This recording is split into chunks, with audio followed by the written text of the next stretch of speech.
we're just going to take 2 eggs and crack them into our M&Ms. This is actually a classic recipe. It's my grandma's favorite M&Ms recipe of all time. And to that, we're also gonna add some water. Nothing goes with M&Ms quite like water. It's a secret Bernath recipe. Trust me. We're going to grab ourselves some oil. Mix that all up. So we are making a secret recipe. You're going to turn these M&Ms into something truly delicious and magical. We're also gonna grab some cake mix. Yes, that's right. We are making a delicious M&M cake mix. Now pour that into there and stir that up until fully combined. Look at that beautiful color. Oh my God.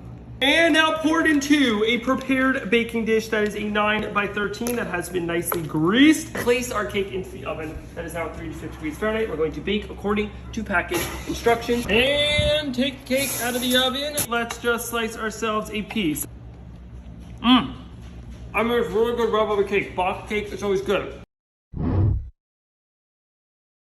Here's a baker's trick to make sure your bundt cakes fly out of the pan. Combine a 1/4 cup each of shortening, vegetable oil, and flour. Mix it together until it's nice and smooth. Once it's nice and smooth, use a pastry brush to brush it into all the cracks and crevices of the bundt pan. Then you can add your batter and the bundt cake is ready to go in the oven.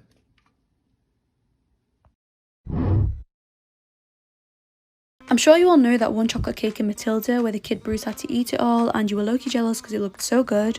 Well, here's how you can make it at home. Luckily for you guys, it's literally the easiest chocolate cake recipe you'll ever try. You just mix all the dry ingredients, throw in the eggs and melted butter, and then pour in some hot coffee. And don't worry, this doesn't leave any coffee taste behind, it just helps bring out the chocolate flavour and take it to the next level. So once you get this runny smooth batter, go ahead and bake it, and then while it cools you can make the ganache. You heat some cream in the microwave, pour it on the chocolate, mix it together, and then once it's cooled you should get this really creamy spreadable ganache. And then you can just spread it between and all over the cake layers and you're done. Just look at how good that looks. I didn't even put my blood, sweat and tears in it, but I still feel like Miss Trunchbull would be proud.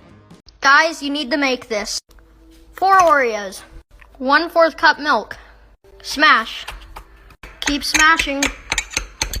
Now, 1 tablespoon sugar, 1 tablespoon flour, 1/2 teaspoon baking powder, 1 teaspoon cocoa powder. Stir. Then you're gonna want put 1 Oreo in there and sink it below and have it covered with that stuff. Microwave 1 minute.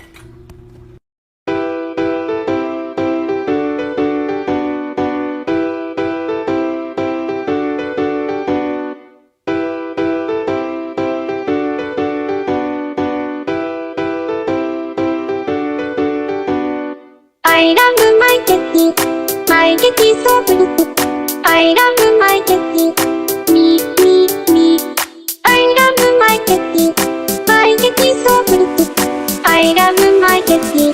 Me, me, me. I love my cookie. My cookie so beautiful.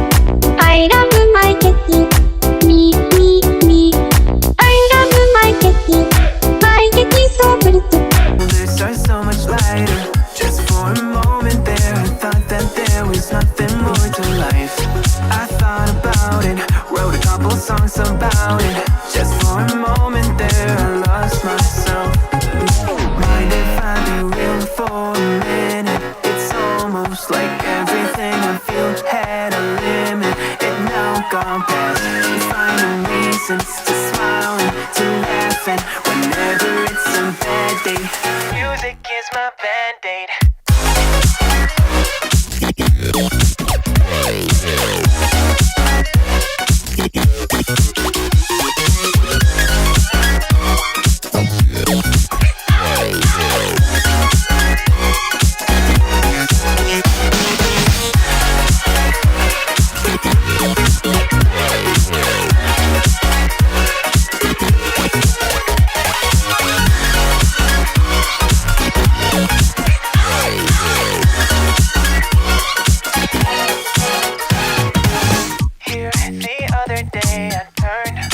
All the lights, spent an hour with my memories, and then I realized it's not all black and white. Like I was colorblind, but mentally, yeah. Now my days are brighter, just know I've been seeing videos for cinnamon pull-apart bread, and my family calls it monkey bread, so let's make some monkey bread today. You need to butter a bundt pan, put 1 cup of sugar and then 2 teaspoons of cinnamon in a bag. Mix that all up to where it looks like that. Next, you're going to take 2.5 cans of Grand's biscuits, pop them open. Is anyone else terrified of this part? Because I am. Cut them into fourths and put them in the bag. Get them all nice and coated. Next, put it in your buttered pan to where it looks like this when it's all filled. Next, you're going to take 2 sticks of butter, put it in a pan on the stove, 1/2 cup of that cinnamon sugar mixture, and then 1/2 cup of brown sugar. You're going to heat that up until it boils. Take it off. Once it boils, then you're going to pour it on top of your biscuits like this. Make sure to heat that oven up to 350. You're going to put it in for 30 minutes. Take it out, let it cool for 5 minutes, flip it over, and then it looks like this. So good, so easy to make. You got to try it. Hey guys, so today it's my best friend's birthday, so of course last night Noah and I had to bake her some treats. I started by cutting 90 grams of butter, and then I poured 3 full cups of rice bubbles into my baking tray. I recommend using a shallower dish just because it's a lot easier to cut it up, but I used a deeper one because I did want the rice bubbles to be quite thick. I then melted the butter and added 12 mini Mars bars. You don't want to burn it and you don't want it to be boiling because then it will burn, so just keep mixing it the whole time on a medium to low heat, and then you add that to the rice bubbles and mix it all together. Make sure that it's mixed in really nice and all the rice bubbles are coated in that Mars bar mixture, and then you just flatten that down best you can. Try and make it as smooth as possible just because when you're cutting it up it turns out a lot nicer. And then I melted 2 blocks of milk baking chocolate. I lost the footage of me actually melting it and pouring it in, but then I poured that on top of the rice bubbles and made sure that it was all smoothed over. I then cut up some mini Mars bars and popped them on top just to add a little bit of decoration. I left it in the fridge to set overnight, and here's the finished product.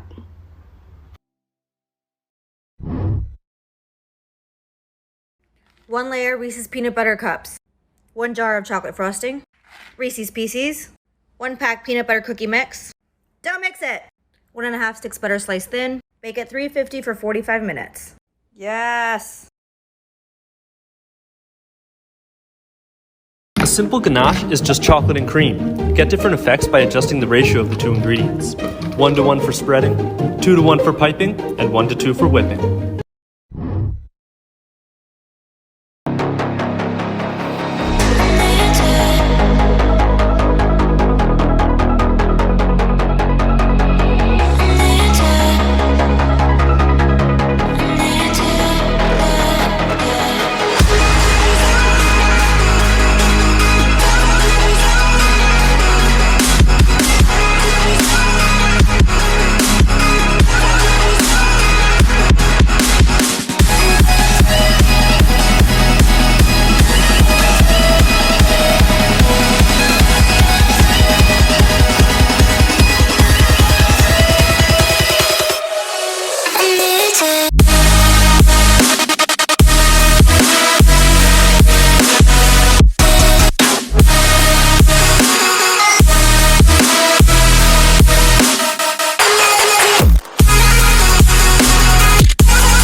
the game over?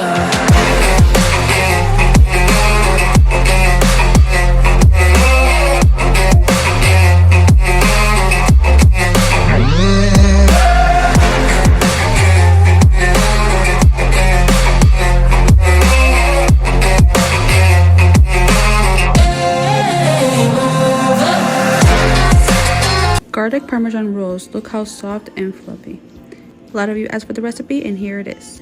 For the dough, you're going to want to add 1 tablespoon of instant yeast, 3 tablespoons of sugar, half cup of warm water, half cup of warm milk, 3 tablespoons of melted unsalted butter, 1.5 teaspoons of salt, 1 egg, 1 teaspoon of parsley, 2 teaspoons of garlic minced, 1/4 cup of Parmesan, I forgot to record that part. Then you're going to add 3.5 cups of flour. Then you're going to knead until you get a nice soft dough. Then you're going to put it in a greased bowl and cover and let it rise for an hour or 2. Once that's done, you're going to cut into 12 pieces and then you're going to roll them into little balls. Put them in your tray and you're going to let them rise for 40 minutes. For the rub, you're going to melt 1/4 cup of butter, 2 teaspoons of garlic, and 2 tablespoons of parsley. Then you're going to rub the dough balls, then sprinkle some Parmesan cheese, and bake at 375 for 20 minutes. Once they're done, rub the remaining of the butter, and that's how you make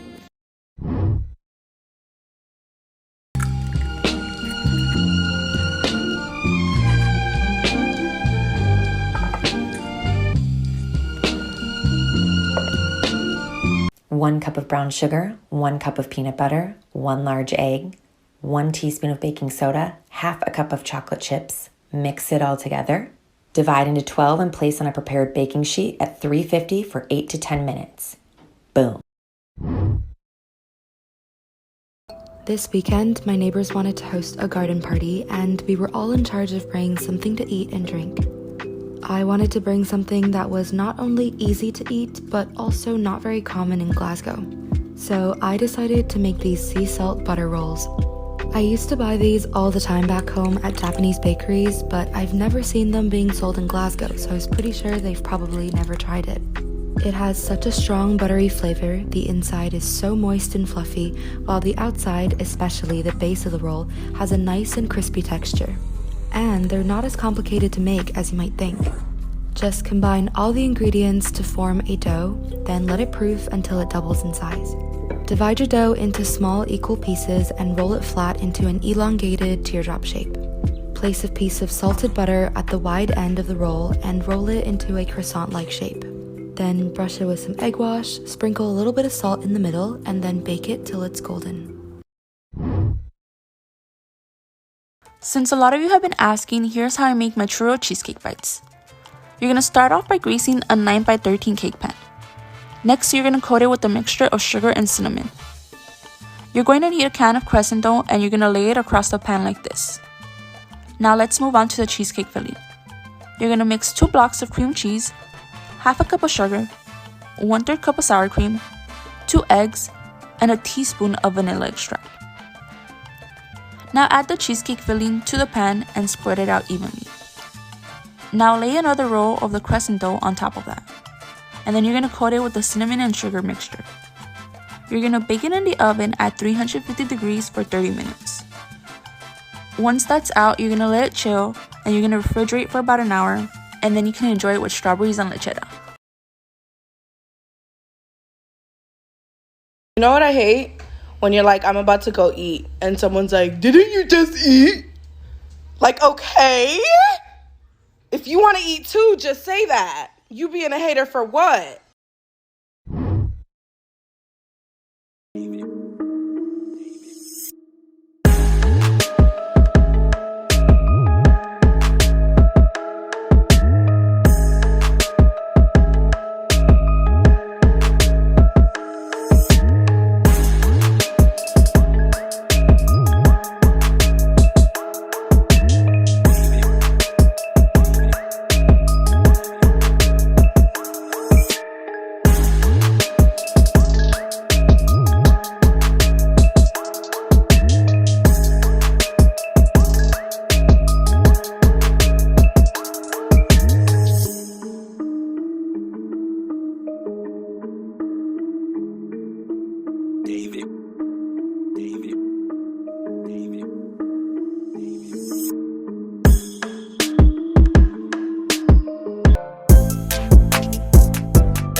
תחבר זה רק קלות.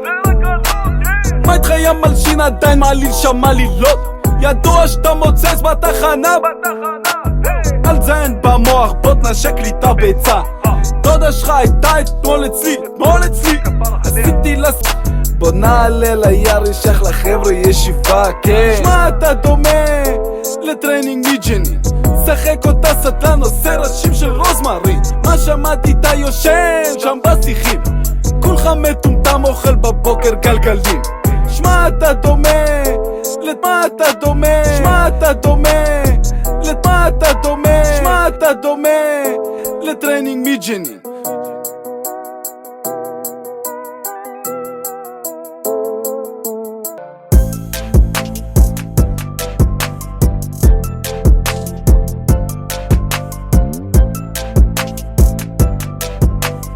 Look into your eyes, it is like paradise. I'm gonna be there next to you.